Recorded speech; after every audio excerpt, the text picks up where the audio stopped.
और चलिए सीधा आपको लोकसभा लिए चलते हैं, जहां अखिलेश यादव को क्या कुछ कहना, आपको सुनाते हैं। फोटो लेकर बनारस की गलियों से लेकर के गंगा जी तक ढूंढ रहे हैं। उनको लगता है कि जिस दिन माँ गंगा साफ हो जाएंगी, शायद उस दिन कहीं क्यूटो उसकी गोद में कहीं मिल जाएगा। बनारसी लोग चाहते हैं कि कोई गंगा जी के भी तल में उतरकर उसका दर्द भी जाने। उत्तर प्रदेश की जनता का बस यही आग्रह है कि जिस गंगा जल को हाथ में लेकर सच कहने की कसम खाई जाती है, कम से कम उस गंगा जल से तो झूठ ना बोला जाए।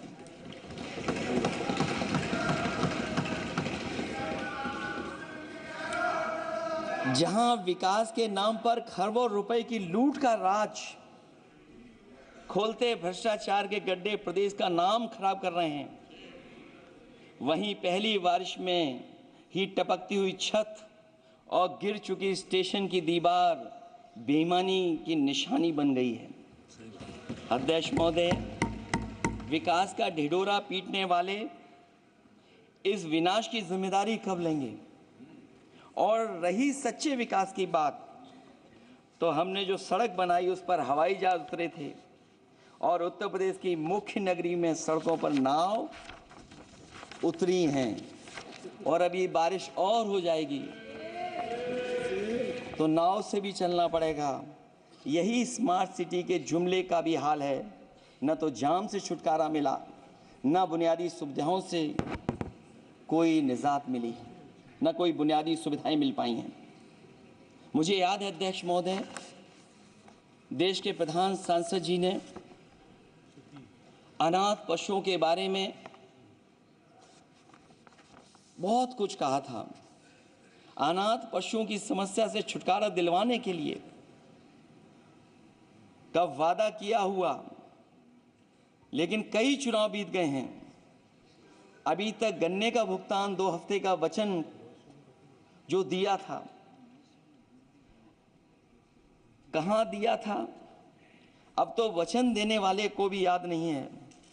हर बात को जुमला बना देने वाले लोगों के ऊपर से जनता का भरोसा उठ गया है।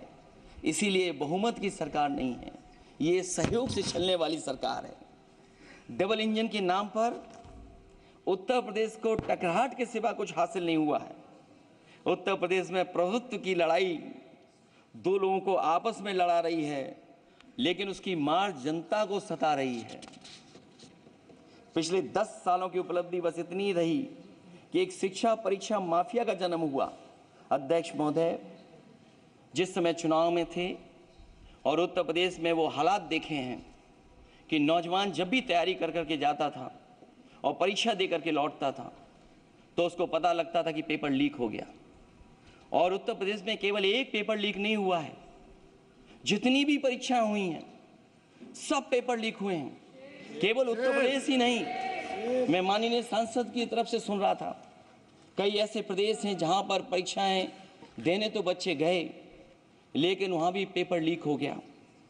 और अभी जब 4 जून को रिजल्ट आया, उसके बाद जो बात उठी है, देश की सबसे प्रेस्टिजियस परीक्षा, उसका भी पेपर लीक हो गया।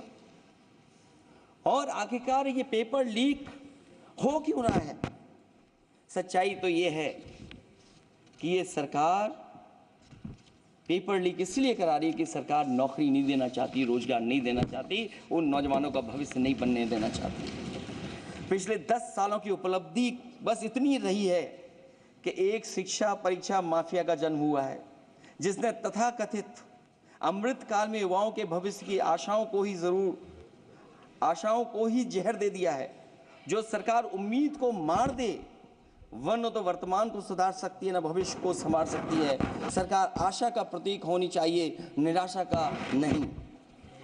जनता चाहती कि हर समस्या के लिए बीते कल की को जिम्मेदार ठहराने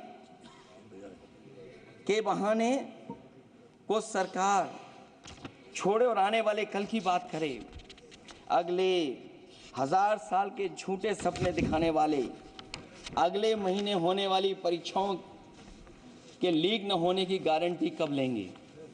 जनता अब न तो किसी बहकावे में आएगी और न किसी के बहलावे फुसलावे में आएगी।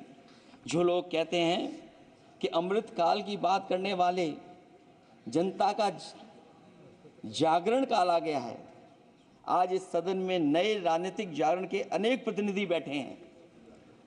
अब जब